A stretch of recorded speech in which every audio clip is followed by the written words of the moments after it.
All right, guys, can we start the session? Am I audible to all of you? Is the voice loud and clear? Okay, all right. Okay, so I'm getting the responses that there is no issue with the voice.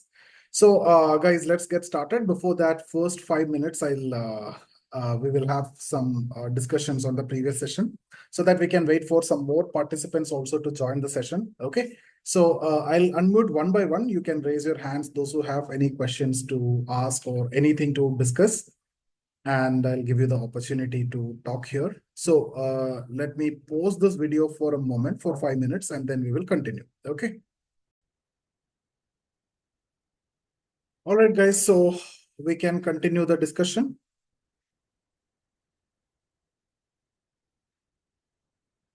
Okay. So perfect. Now, today we are going to discuss this topic, the crisis management in civil service. Okay, so a very, very important topic, and we will see how you're going to handle questions about crisis management, disaster response, etc. See, guys, crisis management is one of the most critical responsibilities of a civil servant, and you will often be called upon to make quick, effective decisions, and that too in a very high pressure situations. It could be natural disaster, could be public health emergencies, and even civil unrest also. So now the panel will give you such situations, and they will give you questions related to crisis management. And with this, you need to understand why they're asking that question, right?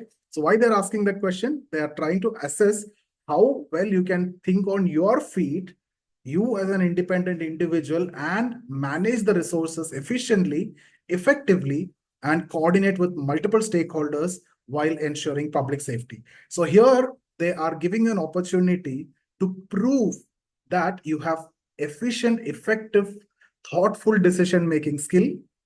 At the same time, team management capacity, leadership qualities, and handling situations under pressure, and all these skills is what you need to actually show here.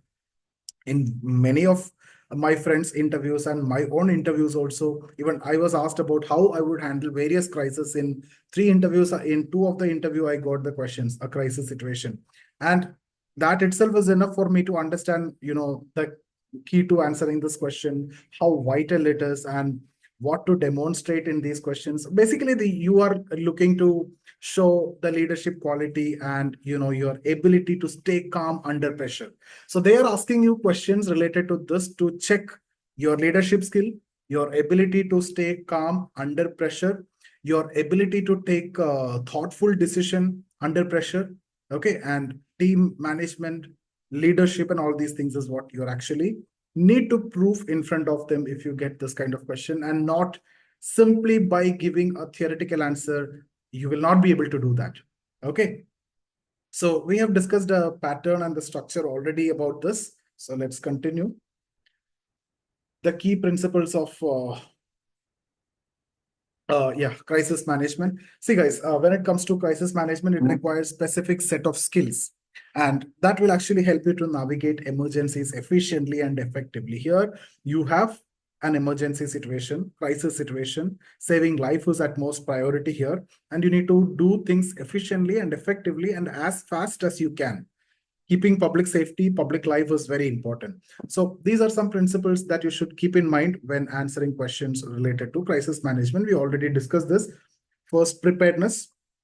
The best way to manage the crisis is to be prepared for it. So this includes, having plans and protocols in place already, conducting regular drills with the force and available resources, ensuring that all stakeholders are ready to respond to emergencies, especially if you are in any such, disaster-prone area. And as a civil servant, your role is to ensure that your team is well prepared to act when the crisis situation arises. So mock drills and regular drills and preparedness and everything is necessary. So next is like quick decision making. During a crisis, this is the most important aspect that you need to highlight. This is what they're actually trying to check. So this is where you need to emphasize and show your quality. Okay, so during a crisis, time is very important, right? So everything need to be done so fast, because public life is in your hand. So you will need to assess the situation quickly, identify the priorities, to what extent it can go, you need to analyze, okay, and make informed, thoughtful decision based on the available information. And the ability to stay calm under pressure in that situation and make effective decision is very critical. So this is something you need to demonstrate to them. You need to prove to them that you have that leadership skill where you will stay calm even you are under extreme pressure. Okay, so this is, don't consider this as a question simply thrown at you randomly. No, that's not the case. They want to check certain things here. That is your leadership quality. That is how calm you are in a crisis, how thoughtful decision you make, and all these things. So you need to, this question is asked for this, so your answer should be aligned to that. Now, resource management. In any crisis, resources like food, water, medical supplies, and personals are very often, it will be limited in crisis situation. So it's your job to ensure that resources are used efficiently and are directed to the areas where they are needed the most. For example, women need certain, sanitary things related that, and then other medical related resources. So you need to prioritize where and what to go, etc. Effective communication. Clear communication is very essential when it comes to any crisis situation, and this includes communicating with your team, other government agencies, the public, and the media. And transparent communication will actually help to prevent the panic, any panic situation. Okay, and that also ensures that everyone is informed and fosters trust between the government and the public. Okay, now for example, in the context of a natural disaster, let's say flood, okay, your role as an IAS officer, what will be the role as an IAS officer? You will have to ensure that emergency plans are activated. There's a flood prone area or suddenly it came, whatever, that emergency plans are immediately should be in force, coordinating with the rescue teams and communicating regularly with the public to provide updates on relief efforts, the way when they are going to be evacuated and where they are going to be shifted and all those things, and the facilities that you're providing, the basic necessities that you're providing. Similarly, as an IPS officer, you would focus on maintaining law and order during the crisis, because there can be law and order issues also at this point of time. And you need to ensure that relief operations are conducted smoothly without incidents of violence or theft, because there is a possibility that, violence can come or theft can come. You as a police officer have to ensure public safety, right? Not only in terms of their life and their property and everything, you need to offer the support and security. So that is again very important. Now coming to the steps. Now how we are going to structure this. See guys, when answering crisis management questions, it's very helpful to use a structured approach that shows the panel that you can handle emergencies efficiently. Now, for any crisis, you can follow the structure. And this simple framework is actually designed in such a way that you will be communicating to the board that you possess the qualities that they're actually looking for. And you are not going to miss out on anything. So let's start with the first one. Assess the situation. So always start by understanding the scope of the crisis. What are the immediate risks that you need to identify? What resources do you have at your disposal? Whether you as an IAS officer or IPS officer, immediate disposal, what resources you have. And assessing the situation should be the first step in managing or maintaining any crisis effectively. So first, assess, understand the situation. Then comes prioritize your actions. So once you have assessed the situation, you need to prioritize the actions that needed to be taken. In most crises, saving lives is the top priority. In any life, in any situation, any crisis situation, saving life is more important, and followed by providing relief and maintaining law and order. Right? And focus on most urgent tasks and delegate responsibilities based on that. So this is something which you need to focus upon. This is something which you have to do. Okay, focus the most urgent task, especially saving life, and delegate responsibilities accordingly. Coordinate resources. See, effective crisis management requires efficient use of resources. So make sure that food, water, medical supplies, personals are directed to the areas where they are needed the most. So understand what is required to whom and where, and delegate things accordingly. So that's something which is again very important. And if resources are limited, you will need to make tough decision about how to allocate them. Where it is very much required, understand and prioritize it. Okay. And coming to communication part, see, the coordination part or the communication part is the most essential aspect when it comes to crisis. And you will need to keep government agencies, local authorities, and the public informed throughout about the situation and the steps taken to manage it, to come out of it, right? So regular updates help prevent the panic, and that will actually ensure that everyone is on the same page. So otherwise, rumors can be spread and miscommunication can lead to, escalating tensions within the crisis, and that will make it difficult to solve the crisis, because that is going to create another problems. Rumors can spread that this person is helping a particular community or particular area. That should not be there. Okay. Now, if I want to give an example, if you are asked, suppose if you are asked how you could manage a major flood in a city, so what you can say here, you need to, so follow the order. You have to assess the situation, prioritize the action, coordinate the resources, communicate effectively. These 4 steps you need to follow in your answer. See, whether you even go to the flood situation when the actual flood occur, when you are at, that's a different question. I don't worry about that. What you're going to answer to the board in that 20 minutes, how you prove them that you are the most efficient person in the planet that they have ever seen to handle the situation. This is what you need to follow. Simple as it is. Okay, so what you're going to say is, first, I would assess the situation by gathering information from local authorities and rescue teams to understand the areas most affected by the flood. So I'll get to know the situation, which all areas are affected by flood and everything. Assess situation. And then I would prioritize rescuing standard. Okay, or next is your prioritize actions, right? So what I would say here, yeah, I'll prioritize which area is affected the most, and I'll rescue those individuals, like stranded individuals, and provide medical assistance to those in need. So that's the second one, prioritize your action. So I'll first say, I will assess the situation by gathering information from local authorities and rescue teams to understand the areas which are most affected by the flood. Second, I will say, I'm repeating the steps that I need to follow to them. I assess the situation, I prioritize, right? That's what I'm telling, because they will have to understand.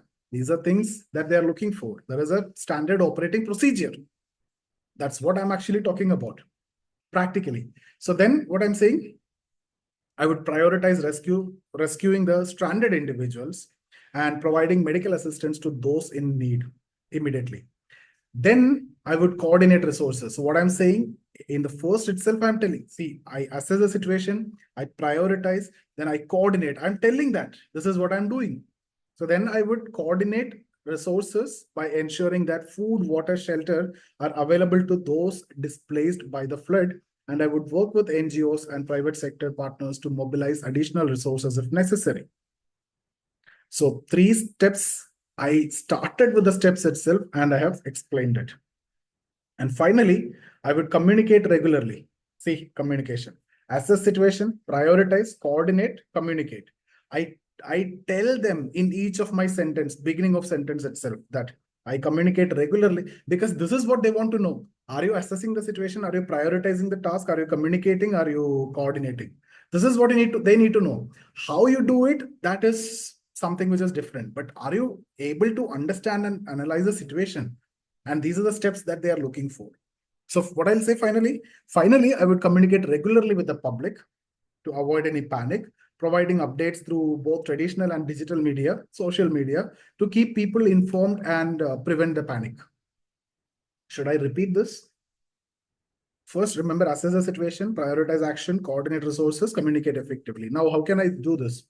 I'll say like this. First, I would assess the situation by gathering information from local authorities and rescue teams to understand the areas most affected by the flood. I would then prioritize rescuing stranded individuals and providing medical assistance to those in need. Emergency. Okay. And then I would coordinate resources by ensuring that food, water, shelter are available to those displaced by flood. And I would work with NGOs and private sector partners to mobilize additional resources if necessary. Finally, I would communicate regularly with the public, providing updates through both digital and traditional or social media to keep people informed to avoid any such panic. Simple. That is given a very clear answer, very specific also. You covered everything. No more questions can come from that again. So in one of my interview, I was asked how I would manage a public health crisis in rural area. I use the same framework to explain that, I would first assess the medical infrastructure available in the region and then prioritize the distribution of medical supplies. And then I coordinate with the health department of and NGOs and then ensure, transparent communication with the public to build trust. Simple. Simple, easy to follow, and proper, answer is also given. What they are expecting from you beyond that you have actually given. So just follow the structure. I can give you one example for IPS also in law enforcement. You can see I've arranged it in such a way that now in law enforcement also example is coming. See, in IPS, crisis management again often involves situations where maintaining public order is very critical. Here, you will be getting questions related to riots or protest or terrorist threat, etc. So these are the steps. Remember this we discussed in the previous one also, almost the same. So maintaining public order. So this is the structure that you need to follow if it is very specific to that. One of the primary responsibility of law enforcement during crisis is basically to maintain public order. So you have to talk about that. Whether it's a riot or a large-scale protest, the goal is to prevent violence. So you need to prevent violence. You should not allow to escalate violence. So do measures to de-escalate the violence, protect the citizens, and ensure that law and order is upheld. So these are the points that you need to capture, maintaining public order. Then always act with restraint. While maintaining law and order is important, it's equal or equally crucial that the police act with restraint, especially in situations where tensions are high. Excessive use of force can escalate the situation, and that can lead to further unrest. So what you need to do is always use proportional force. That is something which you need to always discuss when you encounter such situations. I told you always communicate with the leaders, create the trust, de-escalate the violence, and always use limited, force only for the purpose of de-escalation of the issue. As a, leader or SP, and you are going for law enforcement, you must balance fairness and firmness, both. You need to be firm. Otherwise, no one will consider you. At the same time, you need to be fair. You need to acknowledge and respect the other side, that they also have the right to protest peacefully. So you're respecting their right to protest peacefully, but if it turned out to be violent, then you need to take measures to control that, because public order is very important for you. You need to be firm and fair at the same time. You need to be tough at the same time. You need to be smiling. Now, coordinating with the various agencies. See, in many cases, when it comes to law enforcement, must work closely with other government agencies such as local administration, medical services, and disaster response teams, etc. Effective coordination is essential to managing the crisis smoothly in this case. Now, coming to building public trust. See, during a crisis, public trust in law enforcement is very critical. Public trust in law enforcement is very critical. As an IPS officer, you should focus on building trust by ensuring transparency, engaging in dialogue with community leaders, and prioritizing to protect the citizens' rights. So again, building trust is very important. Now, for example, in this context also, I'll give you an example. I'll also talk about one of the questions which was asked to me. If you are asked how you would handle a large-scale protest that has the potential to turn violent, Okay, you're handling a situation where a protest is there. It have a potential that it can turn very violent also.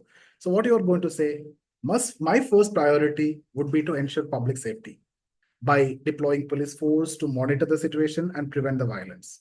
So first point made it clear, maintenance of public order. And then I would ensure that the police acted with restraint and followed proper protocols to avoid the use of excessive force. That means acting with restraint. I'm saying that I'm using the limited force, which is proportional, which is not unfair. I'm firm here. I'm concerned about maintenance of law and order, but I'm very fair and I respect their right to protest. So only for not to for the purpose of de-escalating the tension, I'm using the force here. Okay, then I would also coordinate with the local government officials and medical teams to provide support in case of injuries. So you're coordinating with other agencies. And finally, I would engage in dialogue with protest leaders to address their concerns and work towards de-escalating the situation peacefully. Perfect answer. I have covered everything. Maintaining public order, acting with restrained limited force, that you need to tell always, coordinating with other agencies, you need to mention in such situations, building public trust, firm and fair. Again, in one of my interview, I was asked how I will manage a riot in a conflict-prone area. I discussed it many times. I emphasize the importance of quickly deploying forces to control the situation, to prevent escalation of any violence, and maintaining strict discipline within the police force and within the police rank to avoid excessive force. Okay, and engaging the local leaders to restore calm and prevent further escalation, and proper coordination with the agencies. So just need to follow. What I want to tell you is if you follow the structure, I've given you a ready-made structure. Any such questions which are asked, just follow this. Automatically you convey what all things that they are looking from you. Then why you are worried about anything, right? Let's come to general administration now. See guys, when it comes to general administration, crisis management often involve handling natural disasters. It could natural disasters or public health emergencies or resource shortages, etc. Now, what the approach? Let's talk about one by one. For example, natural disaster. When it comes to natural disaster like flood, earthquake, or cyclone, the focus is on saving the lives. That's more important and providing the immediate relief, evacuation, proper settlement, etc. And you also need to ensure that long-term recovery efforts are in place. That means when we say that they have been settled, they need to be physically, emotionally, psychologically, financially, in all ways you need to try to make them settled. Now, coordination between local authorities, the military, the NGO is very essential. Coming to public health emergencies. See, during a public health crisis, such as pandemic or disease outbreaks, the key is to ensure that healthcare resources are distributed very efficiently, medical professionals are supported, and accurate information is communicated to prevent panic and misinformation. Resource shortages, see, in cases of resource shortages, like water or food crisis, the focus is on ensuring equitable distribution and preventing hoarding or black marketing activities. Speculation, hoarding, black marketing need to prevent. That's very important. And long-term planning, like include improving and or something like infrastructure improvements and sustainable resource management is also very critical. For example, if I want to give an example, if you're asked how you would manage a drought in a rural region, what you can say? Remember the 4 steps: assess the situation, prioritize, and then coordinate and communicate. Follow the step.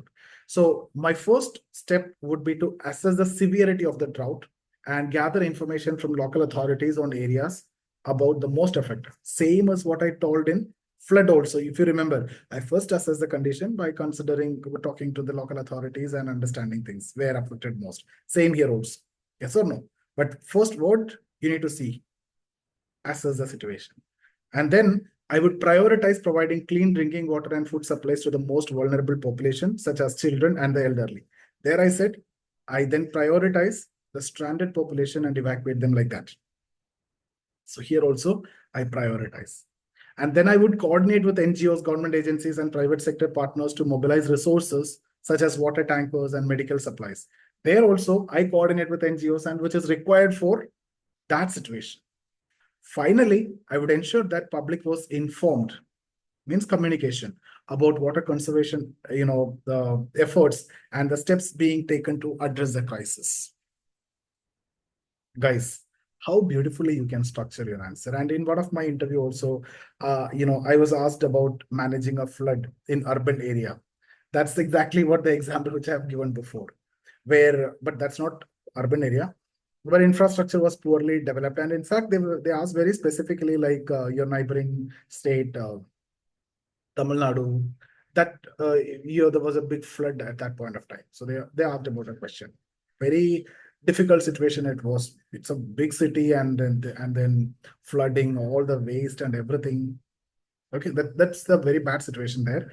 And yeah, so question was about urban area where infrastructure was poorly developed. Okay, so again, I explained that first I would focus on immediate rescue operations, ensure that displaced people were provided with temporary shelters, coordinate with infrastructure agency, and agencies to begin long-term planning for rebuilding the damaged roads and drainage systems, etc.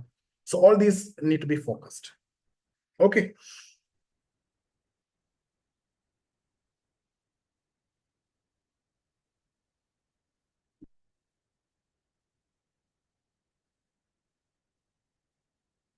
I'll give again personal experience.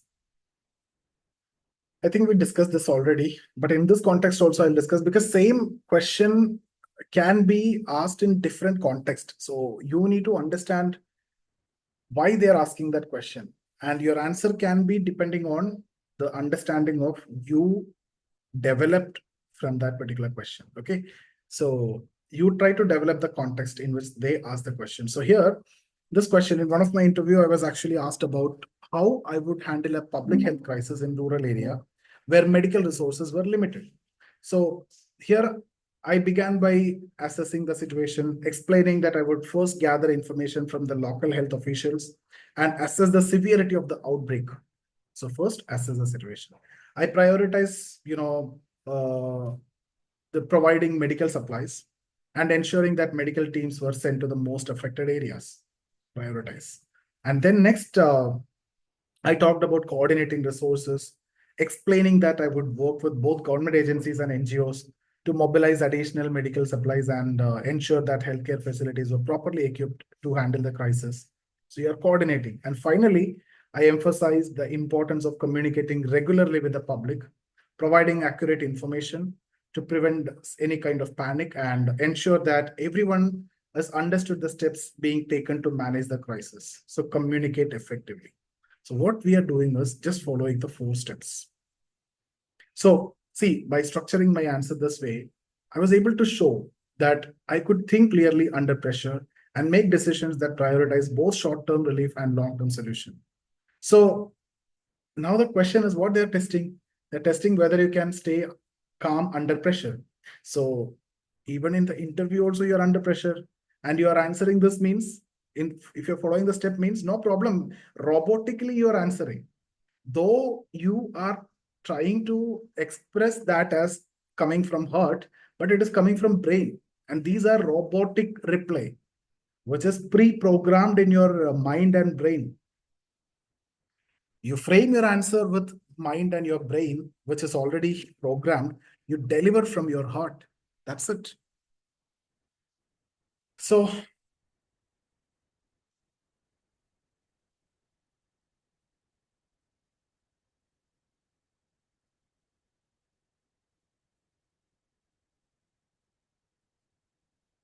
that's about the lecture, guys. So what my point is, try to understand the situation and you can assess the situation, prioritize, coordinate, communicate. Just follow this. Use the structured approach to manage the emergencies efficiently. And yeah, this is what we have already discussed. Could be the assignment. Yeah, you can create a situation, follow the step, and record the video, practice it. Simple. Okay, so now what we can do is we can go for Q&A. I'll stop the recording here. I'll unmute one by one. Whoever want to talk, you can raise your hands. Whatever questions you have, we can discuss. Whatever you want to discuss otherwise from the topic that we have discussed so far, you can do that. Okay, so this is your opportunity. So 1 minute, let me stop the recording.